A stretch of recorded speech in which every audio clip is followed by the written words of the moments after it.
The sole purpose of a business is to help a human being. And when you help a human being, the human being is paying you, is rewarding you. So if somebody's paying you, that's your boss, because we get money from our customers. So in my book, God in the Marketplace, I mentioned that, dear entrepreneurs, your customer is not your servant. Your customer is your master.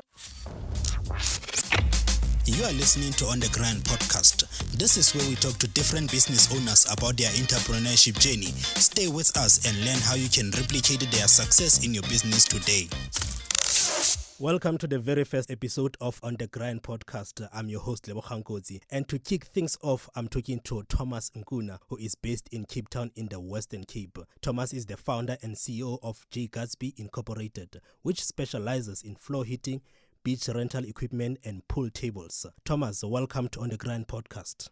Thank you very much for welcoming me. I appreciate it. It's a pleasure. So now, Thomas, you are a businessman based in Cape Town. So tell me now, have you always wanted to be an entrepreneur, or is just something you came across it as you were growing up? Well, when I grew up, I didn't know that this is where I was going. My mother used to sell fat cakes, and I was the one who would go and sell. She would bake. And I hated that because selling fat cakes would make people laugh at you and call you names. It was our only means of survival. I went to school, I studied filming, and I realized that actually I'm more knowledgeable in business than filming. So I decided to start a company called Lethom Films. Mm-hmm. It was a photography company in hopes of making my own movies one day. And, it is very hard to have a film company without fun. But that really made me grow into what I am today. So people call me Wealth Smith because they think I know how to make money. And I learned through the hard times that I don't need funding to do my business. With the skills that I got from selling fat cake, I can start from zero, and that's what I've done. So I never thought I'd be in business. Just life propels you to your purpose. Let me rather put it that way. Tell me a little bit about your background. You say your mom used to sell fat cakes, but where did you grow up? I grew up in Soshanguve. I'm a Soshanguve guy. Guys. And I grew up in Soshanguve. I went to school there. I finished there in 2009, and after that, I went to study filming in Midrand until 2014. After that, I got an internship in Scotland to serve as a junior script consultant. After that, I came back and I started this company, Lethom Films, with my best friend, Lebogang Mukubela. Like I said, it was very hard to start a film company without money, but that ushered me into starting a company that a lot of people knew. It was called Splendid. It was a company that was specializing in the lavish lifestyle, more like the Gatsby lifestyle, but on a lower level. We were making expensive suits, selling shoes, and all of those things.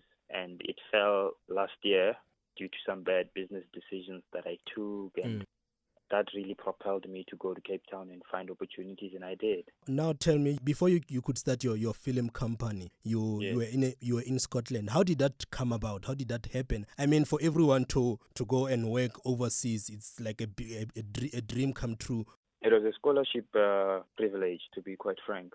I've always loved writing, and I was one of the best students in script writing. So what MGI does is that they always create employable platforms for their students.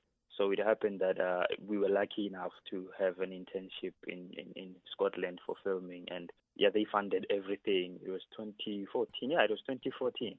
They funded everything, and the opportunity got by through school, through MGI. It was a very wonderful experience. It was very humbling, and even on the 3rd of March, I'm going there for vacation. Oh, that's nice.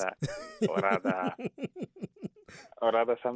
rather a vacation with hopes of finding more opportunities to expand in business. You previously mentioned that you did have a company called Splendid. Unfortunately, it did close down due to some bad business decisions. What did you learn from that experience? We could go on the whole day from this one. I got into this thing with only passion, and I realized that passion is not enough. You need knowledge. You need to learn how to manage finances. You need to learn how to work with people. You need to learn not to be prideful yourself. So the passion was there, but the discipline was not there. This morning, I just wrote a post on Facebook that you cannot serve two masters at the same time, your wallet and your business. I was feeding my wallet than saving on my business. Whenever money came, I used to take it to my wallet. And at that time, I didn't have the knowledge to say, you know what, I need to pay myself a salary. The business money is not my money. The Yeah. business has employed me.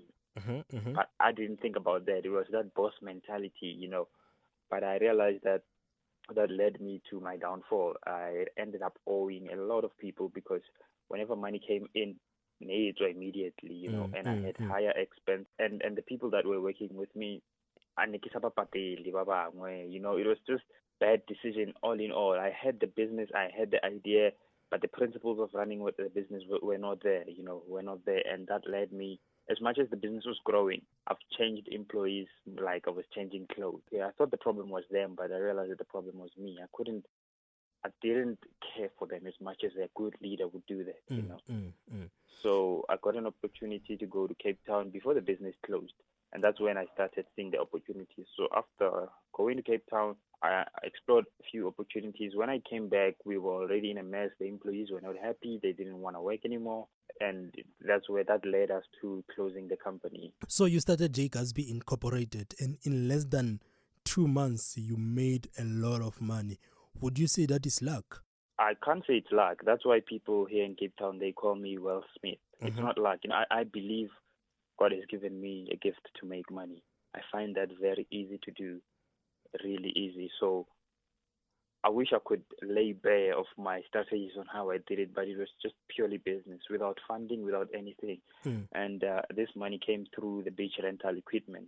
Yes, I'm renting all this stuff in Camps Bay Beach at about 300. It's a package of everything that you could ever need in the beach, including your Wi-Fi router. So these people, they just come into the beach. It's like a home away of home. You just come to the beach and you find everything that you need. So yeah, and December and all the holidays. So that's how we've pushed. And that business had allowed me to venture into other divisions. So I don't do luck. I do purpose. Now tell me something. I've realized that as much as you are the leader, you do have other people that you are working with. What would you say is the importance of teamwork when it comes to business? When it comes to my business, is that it's like there's me, the head, and I give the vision, but I can't multiply myself into 5 divisions. I need people that we will communicate and will give them clear direction on where we're going, how to get there, and what to do when we get there. So teamwork to me, especially a person who loves exploring and expanding. I believe that if my company today is worth 200K, tomorrow it must be at least worth 201K.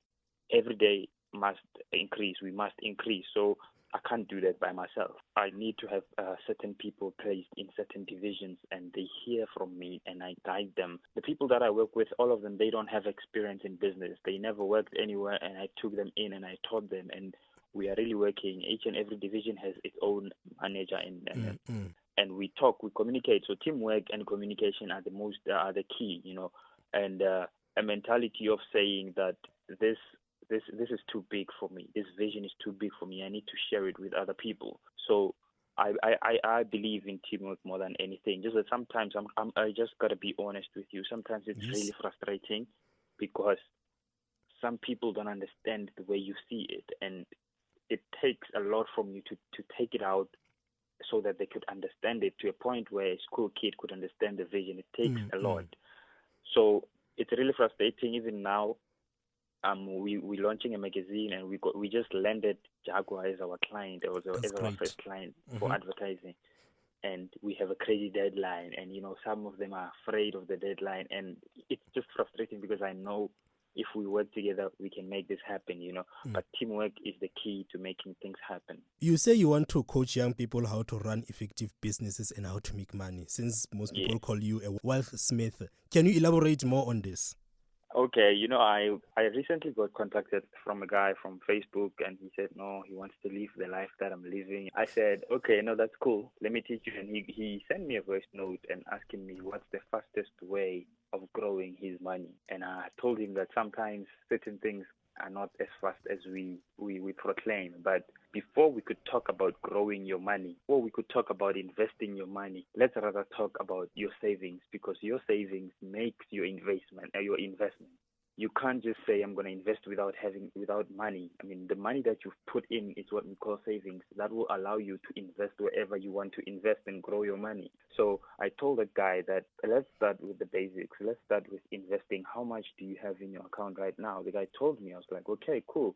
Pay all your expenses and then do all these things that you have to do as a human being to live. And the rest of the money, put it away. That's your savings. Put it away for the next 6 weeks. You'll see how far you are. Then we could start thinking about investing, because you cannot invest on what you don't have. You need to have something before you could invest. So to answer your question, I practically I would just help them to. I won't give. Sometimes yes, I do give out ideas to people that I believe they can run them, because wherever I go, I see an opportunity to make millions of rands, and sometimes I understand that I can't do that by myself. So I just give out people ideas to succeed, So I would say that I would give people advice on how to multiply their money rather than having money and increasing their expenses. You are listening to On The Grind podcast. In this, in the entrepreneurship journey can sometimes be lonely. I believe sometimes you as one, you end up working 12 hours a day. But how do you keep yourself motivated? Yeah, that's a deep one, hey? Yeah, I was telling my right-hand man what you were asking. I was actually giving him an answer the same way you answered, and it was a very deep thing for me to say. He was so shocked, I told him that what motivates me is death, because I don't have tomorrow. I just have now. And if I could take out all that is in me now, then I have, even if I can die tomorrow, I'm okay. So I have a phobia of dying, not fulfilling all that is within me. And that is the key to my motivation. That is the key to pursue a client until I get it. Because I believe that if I die, then I'm no one. A few years or a few months, people forgot me. And I was also telling this other guy who works with me that maybe when God says we're going to live forever, he doesn't specifically mean us, but maybe he's speaking about our names and our work. So what motivates me is the fact that I don't have tomorrow. I have only now, and I can use the moment that I have to do all the things that I have. So yes, I might work 12 hours. It's the only time that I have. Tomorrow is not guaranteed to me. If it comes, I'm going to push. I've already have a plan for tomorrow, but if it doesn't come, it's okay. I'll still be happy because I've fulfilled what I needed to fulfill today. Now, tell me something. I believe you are the author of a book called Abnormal is the New Normal, and you are also working on the other book, God in the Marketplace. Yes. Can you tell me about the part of you of writing books, the author part of you? Okay, the other part of me is divulged from school, as I told you that Yes. The script writing. We were writing, and it was in me. And I've always had this mind. I've always had this mind of fitting in. I couldn't fit in anywhere, And as I matured, I realized that is my most sole weapon to change the world. For the mere fact that I can't fit in, people would tell me, especially go church, I would dance like crazy, and people would be like, "You are not okay. You are not normal." And the things I would preach would be so powerful. The conversation I would have, and I would laugh with people. They were like, "He's not normal, this guy." Then I realized that that's where the key is, and I wrote a book called Abnormal is the New Normal. Speak about character building. That why should I wear two similar socks while I should just wear one that is not the same? If it makes me happy, then I should do it. And the book speaks about character as well. It speaks about purpose, that your purpose comes from the things that people say they are abnormal. I make emphasis on your Thomas Edison, that when he first created that, people said that's abnormal. But what is normal? What is abnormal will end up being normal because of you. So that's where the abnormal is the new normal concept particularly states about being the real you and not trying to succumb to any system that tells you how you should live your life. And judging by my life, I've overdrawn the system way too hard.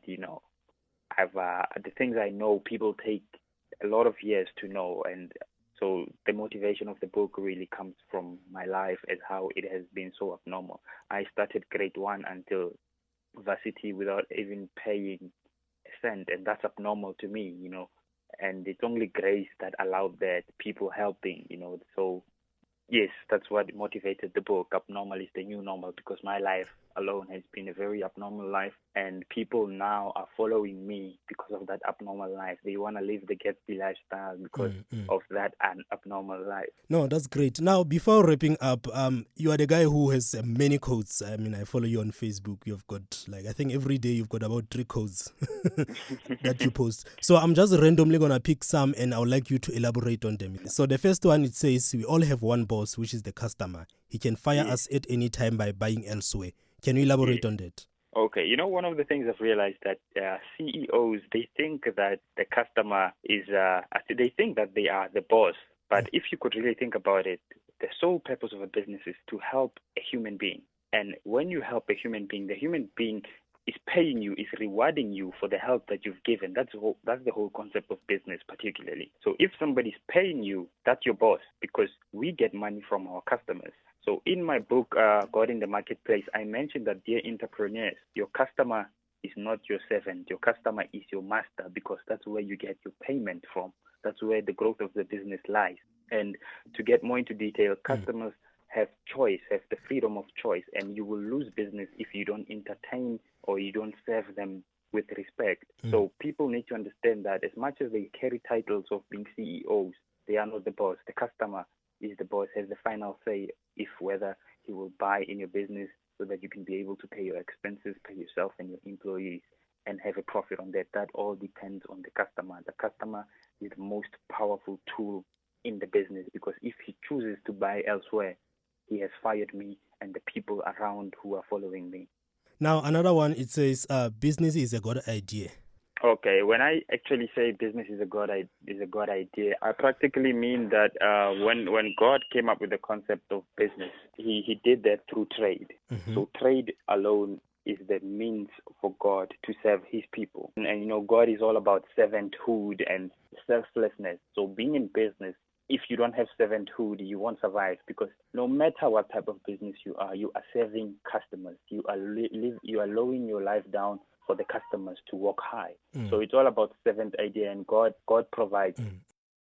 Now, the last quote goes like this: if you cannot control your emotions, you cannot control your money. That one is one of my favorite, because I've realized that the more, this is what I always tell people, that emotions are not for deciding, they are for responding. You just respond that you feel good, but you're not supposed to decide because of that emotion. And if you go to a mall and you see all these nice things, they're going to make you feel good. But if you keep spending on your emotions, you won't grow financially. You will spend up on things that excite you rather than things that you need.